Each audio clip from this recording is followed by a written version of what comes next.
that's all right. Because speaking of things that people have strong opinions on, Gladiator 2 got its first trailer Oh, this geez. week, and it has been the talk of the town. This could have been our leading story based on how much people talked about it.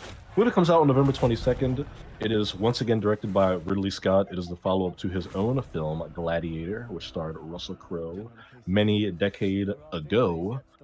Um, and we got our first trailer. We got Pedro Pascal in here. We got Paul Mescal, who's a great actor. We have Denzel Washington is in this thing. Joseph Quinn, any Eddie Munson fans from Stranger Things. That dude's unrecognizable in this trailer. If you could find me where he shows up in this trailer, I'll give you $1 because he looks He's so one of different. the Romans, right? Or is it Greeks? I can't remember. It's Romans, right? Romans. Romans? Romans at this point, yeah. Yes. Yeah, the Romans. Greek Empire has fallen at this point in time. But yep, this movie shows off a whole bunch of action. We get some Colosseum stuff. We get to see. Obviously, I have the audio off because it'd be miserable to listen to this with audio while we're talking at the same time. There's a scene in here where they're asking Paul Mescal's character, who do you want to get revenge against? Blah blah blah. Like, you want to pick somebody to fight in the Colosseum? He's like, I want the whole Roman army. So it's got some sort of revenge thing going on here. We see him fighting a rhinoceros. There's a scene in the trailer where they fill the Roman Colosseum with water and put boats on it, and they have a naval battle inside the Colosseum, which the Romans actually did. The Romans actually did that. That is a real thing that they did. I learned this very recently. They actually filled the Colosseum with water and had naval battles in there. They love the goddamn Colosseum, and we're getting that in this movie. It looks like Denzel Washington looks like he's some sort of villain character. He's like up in the crowds, pulling strings. He's some kind Pedro of Pascal. advisor, I think, right? He's he in the first movie? I can't remember if he's in the first movie. It's been No, so I don't long. believe It's so. been decades since the first movie. Yeah. I can't remember. I remember watching it in theaters. I remember it winning a bunch of awards. I remember my parents loving it. I remember I enjoying it too. Very Like, but loved I it, yeah. don't. It's been so long since I've seen it again. I can't remember. Yeah, I think this takes place a good amount of time after that one. So I don't know if any characters are going to return. I think it's more so just their descendants. It's like 20 years or something after, like 15. It's not that long because the main character in it was like a kid in the original Gladiator movie, and he's like 20 something. Let's assume he's probably 30, but in the movie he's supposed to be like 20 something, right? Guessing. Probably. Yeah. I mean, Paul Mescal is a relatively young guy. He's probably like 30, like you said. But yeah, action in this looks a lot of fun. I'm trying to think of what the person name. Oh, Pedro Pascal is in this movie. I don't know where he finds time to film these movies and these shows, because he's in, it feels like, everything that's coming out. But he did it. He's in this. He looks like another adversary character. No, I I'm guess interested in we this. said this in The Mandalorian too, but I'm so happy for that actor because like he had acted for decades, right? And it wasn't until Game of Thrones he kind of became a household name, and then he just kept getting more opportunities. And it just shows you how long, like, just that journey, like how long he acted for until he started getting to this level. It can take a long time, it can take a really long time. I admire that. He paid his dues. No one knew who he was until Game of Thrones, The Mandalorian. Then he blew up. And now he's in everything, and I'm happy for him. Like, I like seeing that journey, beloved. right? Yeah. He's gonna be Reed Richards in the Fantastic Four. Yeah, I mean, So that I'm journey pretty is wild. That journey is absolutely wild. It's cool to see. It's cool to see that. A lot of these actors you see when they're young and they explode early on, right? And they have a huge career, like when they're 20. You know what I mean? But like sometimes it takes a long time. Perspective. It paints a perspective of how the industry is and how long it can take you to reach to this.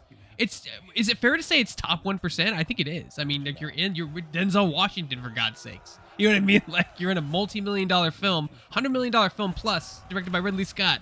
We're like, a decade ago, you were a supporting character on Game of Thrones that lasted a few episodes and then died. You know what I mean? That's wild to me. It's just wild how that flips. Yeah. I mean, hey, it's a marathon, not a sprint. I think that's true of life. What's up, Slinky Jim, in the chat there? But yeah, I'm looking forward to this. I'll say I don't have like a strong opinion about Gladiator. One of the great Ridley Scott movies, of course. It's not like a movie that I like go back to or think about very often. But just assessing Gladiator 2, just based on what we've seen and heard of it, I think it looks really fun. I think it looks really good. The action in this looks excellent. All the goddamn sword, shield, and sandals combat scenes look great. The naval battle in the Colosseum, I'm probably going to stand up in the theater when that scene starts. I think it just looks pretty hype. It just seems like a good old fashioned Roman Empire era action movie. We don't get a lot of flicks like that these days. I know Ridley Scott himself can be a bit hit or miss, and that's always been the case for Ridley Scott. But he's made some bangers. He could definitely make another one. So I'm interested to see this. It comes out November, right around Thanksgiving, I believe, November 22nd. So Spoilers for the 20-year-old movie, but I believe Maximus doesn't he dies at the end of that movie, doesn't he? He dies. I think he does. Maybe. He does. He wins, but he dies. Like he wins the fight, but he dies. Like after he's won. Like after he has injuries or whatever, then he meets his family. It's very beautiful, very fun for the character. Like he wins, but he loses, but not really. It's an interesting film. It's been a while since I've seen it. I remember that the villain in that movie is absolutely amazing. It's Joaquin Phoenix, I do believe, and he's great in that film. He plays just the most maniacal, evil Roman I've ever seen in a film. He's got that villain energy down. So yeah. So hopefully we'll see. It's the guy from Stranger Things, I believe, is the villain in this. Joseph Quinn. Quinn. Seems like one of them. So we got a few villains in this, based on this trailer, at least the way I'm interpreting it. Rumpo plays. You got Bill in the chest is correct to you, saying what happens in the original Gladiator. Right. Bill, you gonna watch Gladiator too? I know you're a big action guy. You gonna check this one out? This November. I think it's hard too because we both answered that question. I think it's hard too because like these movies back in the I want to say 2000s, like the scale was the scale that was impressive, right? It was like the sets and the costumes, like just the overall huge of it, and those things have gotten not diminished, but they've gotten more affordable to do on every level. So it's not. I'm not saying it's not impressive, but it's not as impressive as it was back then. Like the scale of it, you see a lot of it now. But like it still looks beautiful. Like I see costumes, I see sets. I see CGI and green screen, unavoidable in this situation. But like the Coliseum looks great. I mean, did they had to have built that somewhere, like a section of it somewhere. They don't think you can do that all They green probably screen. did some portion of it, I imagine, then green screen the rest. Probably had like facade in there or something. But Ridley Scott's big into that stuff, so it doesn't surprise me. But the effects look good there. Bill says, I wasn't super impressed by the trailer. I'll still watch it. Yeah, it's funny. There's been some back and forth about this trailer on the internet this past week, which I have to admit, I think a lot of it's been very silly, as most back and forths are on the internet.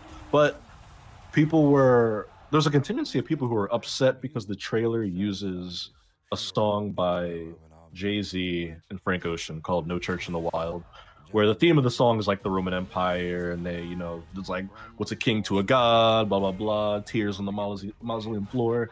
They'd speak a lot about like Roman visuals and stuff in that song. And then people kind of got up in arms and were like, why is this movie that takes place during the Roman Empire have a song by Jay-Z on it, blah, blah, blah. So people were arguing about that, which I thought that was that's not Ridley Scott's silly decision. That's the marketing department's decision. Honestly, it's like it's 100% a trailer marketing decision. That's nothing to do with Ridley Scott or any of the writers. That's all their decision. And if my guess would be they're trying to get a younger audience to go see it. That would be that using that song to try to get the youth to go see it, because it's more. It is hip a song trailer, for the millennials. You know what I mean? Because like the movie came out, like my dad loved it. He's a boomer. I was a little young for it. Gen X loved it. So like you need to get. When Ridley Scott makes a movie that's $500 million. Wasn't this movie like there was controversy with the budget for this movie, wasn't it? Like I remember reading about that in the news, like how much this movie had cost.